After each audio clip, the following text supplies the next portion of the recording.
Hello दोस्तों, स्वागत करता हूँ मैं अपने यूट्यूब चैनल शिवम खोदियान पर फिर से एक नई वीडियो के साथ। जैसे कि आप सभी को पता है कि हम उत्तराखंड के जीके के टॉप 20 क्वेश्चन को अपनी वीडियो में डिस्कशन करते हैं। ये टॉप 20 क्वेश्चन कभी ना कभी किसी न किसी पेपर में आए हुए क्वेश्चन को ही हम अपनी वीडियो में डिस्कशन करते हैं। इसलिए ये टॉप 20 क्वेश्चन उत्तराखंड को आपको बहुत ही मदद करेंगे आने वाली परीक्षाओं में। ठीक है, तो इसलिए मैं ज़्यादा देरी ना करते हुए चलता हूँ पहले क्वेश्चन की ओर। पहला क्वेश्चन क्या है? हम उत्तराखंड में क्षेत्रफल की दृष्टि से सबसे छोटा जिला कौन सा है? तो आपको ऐसे ही पेपर में 4 ऑप्शन देखने को मिलेंगे, जिसमें से आपका एक ऑप्शन सही होगा। तो इसका सही आंसर क्या होगा? रुद्रप्रयाग, चंपावत, बागेश्वर, हरिद्वार। इन 4 ऑप्शन में से आपको बताना है कि इसका सही आंसर क्या होगा। तो इसका सही आंसर क्या है? बी इसका सही आंसर है, चंपावत। चंपावत सबसे छोटा जिला है। ठीक है, चलता है अगले क्वेश्चन की ओर। चंद राजवंश का राज्य चिन्ह क्या है? तो चंद वंश का राज्य चिन्ह क्या है? गाय है, भैंस है, घोड़ा है, सांप है। इन 4 ऑप्शन में से आपको बताना है इसका सही आंसर क्या होगा। ठीक है, तो ये क्या है? तो गाय है, इसका सही आंसर है।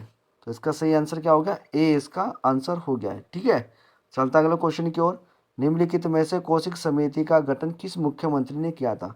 तो किस मुख्यमंत्री ने कौशिक समिति का गठन किया था? राजनाथ सिंह जी ने, मुलायम सिंह जी ने, कल्याण सिंह जी ने, या मायावती जी ने।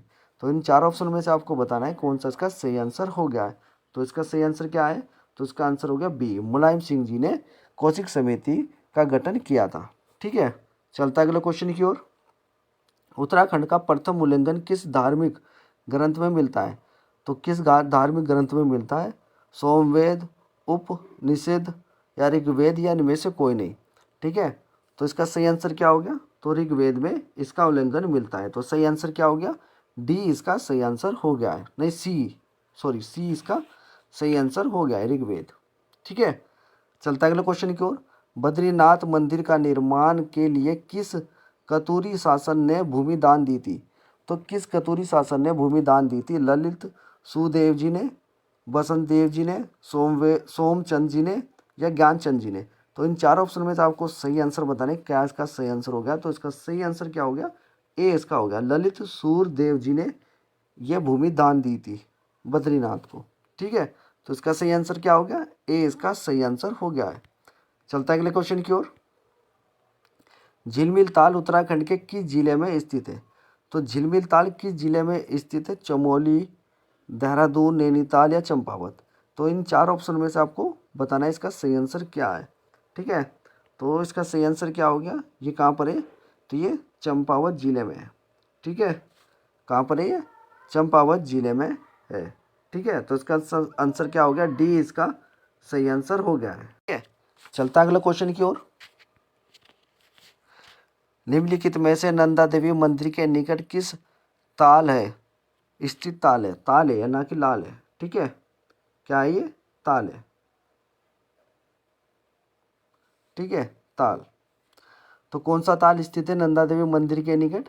तो आपको ये 4 ऑप्शन दिए हुए हैं, तो उसका सही आंसर क्या हो गया? तो उसका सही आंसर क्या हो गया आपको बताना है। तो ये बेनीताल, बेनीताल, नंदा देवी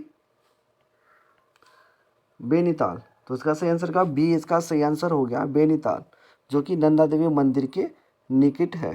ठीक है, और ये कौन से जिले में है? ये चमोली जिले में है। ठीक है, जिला पूछ लेते हैं। ठीक है, चलता अगले क्वेश्चन की ओर। मेघदूत का कुमानी पंथों में अनुवाद किसने किया था? तो आपको बताना है ये किसने इसका अनुवाद किया था। ठीक है, काव्य का अनुवाद किसने किया था? तो ये लीलाधर जोशी जी ने इसका अनुवाद किया था। ठीक है, किसने किया था? लीलाधर जोशी जी ने इसका अनुवाद किया था। ठीक है, तो इसका आंसर क्या हो गया? ए इसका आंसर हो गया है। ठीक है, चलता है अगले क्वेश्चन की ओर। काठ गोदाम किस नदी के तट पर बसा है? तो काठ गोदाम किस नदी के तट पर बसा है? पनार, कोशी, रामगंगा, या गोला गोला। तो इन 4 ऑप्शन में से आपको बताना है कौन सा इसका सही आंसर हो गया। तो इसका आंसर हो गया डी, डी इसका सही आंसर हो गया है। ठीक है, गोला, गोला इसका सही आंसर है। ठीक है, चलता है अगले क्वेश्चन की ओर। उत्तराखंड में राष्ट्रपति शासन लागू हुआ।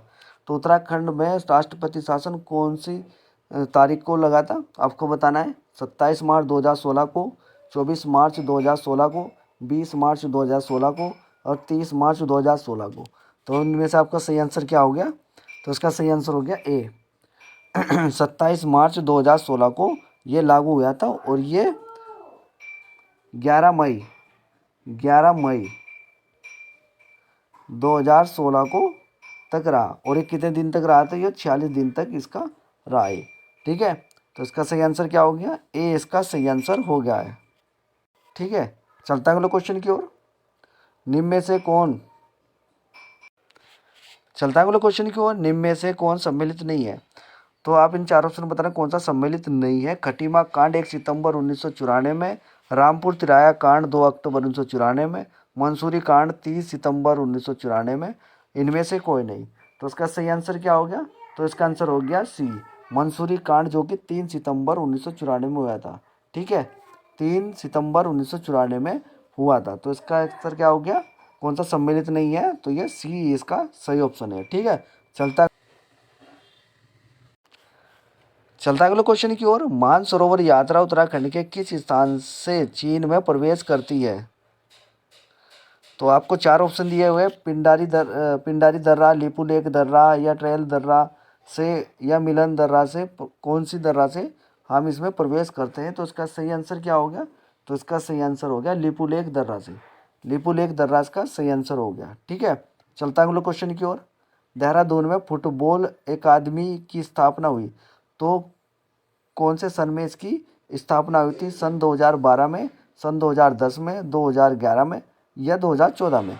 तो ऐसे ही आप चार ऑप्शन में थे, इसका कौन सा सही आंसर हो गया? तो ये सन 2011 में इसकी स्थापना हुई थी। ठीक है, तो इसका आंसर क्या हो गया सही? तो इसका सही आंसर हो गया सी।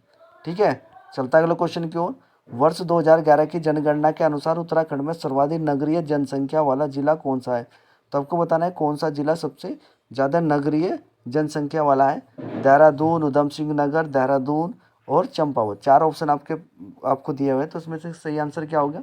तो इसका आंसर हो गया ए, देहरादून।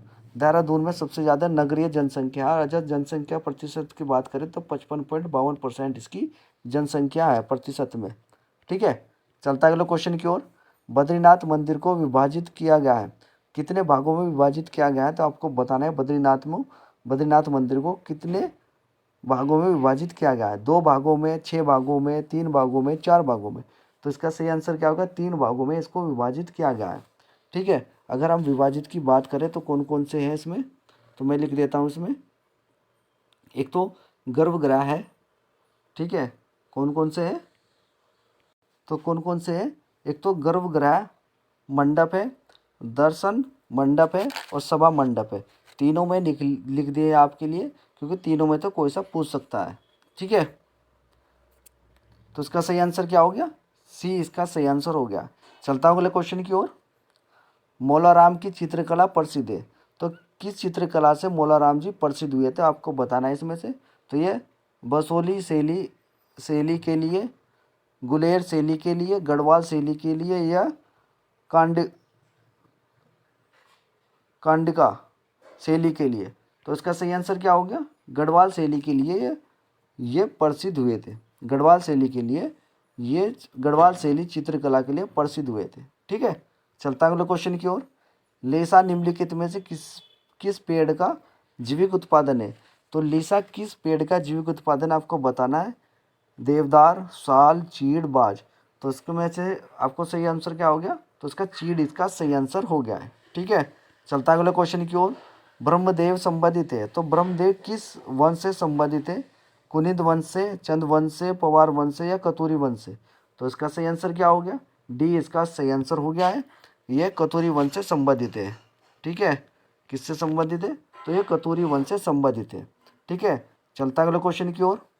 भारतीय सेना अकादमी ने कार्य करना प्रारंभ किया था, तो 1 अक्टूबर 1932 से, 2 अक्टूबर 1932 से, 2 अक्टूबर 1931 से, 2 अक्टूबर 1933 से।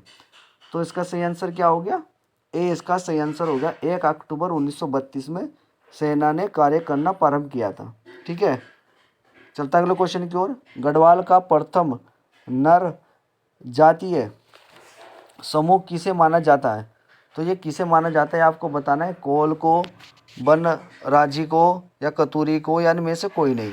ठीक है, तो यह नर जातीय समूह को किसे कहा जाता है? तो ये कोल जाति को कहा जाता है। किसे कहा जाता है? कोल जाति को कहा जाता है। ये वीडियो का लास्ट क्वेश्चन था। अगर आपको वीडियो अच्छी लगी हो तो प्लीज़ वीडियो को लाइक करें, शेयर करें, कमेंट करें, साथ में हमारे यूट्यूब चैनल को सब्सक्राइब करें, साथ में बेल आइकन के बटन को दबाना ना भूलें, जिससे हमारी नई वीडियो का नोटिफिकेशन आपको मिलता रहे। धन्यवाद।